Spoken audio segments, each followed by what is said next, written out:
اور اب اس کے ساتھ ہی ناظرین آپ کو بتائیں کہ قصور میں تھانہ سٹی پتو کی پولیس نے اسلحہ کی دوسری بڑی کھیپ پکڑ لی ہے۔ تھانہ سٹی پتو کی پولیس نے اسلحے کی دوسری بڑی کھیپ برآمد کر لی ہے۔ مرکزی ملزم بھی گرفتار کر لیا گیا ہے۔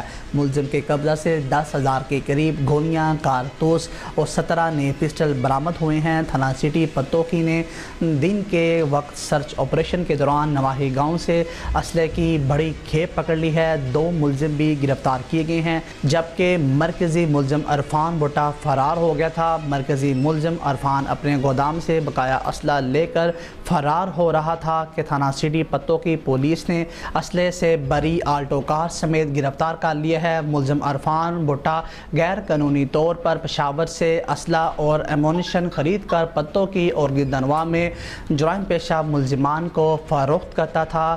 تھانہ سٹی پتو کی پولیس نے ملزم کے خلاف مقدمہ درج کر کے مزید تحقیقات شروع کر دی ہے۔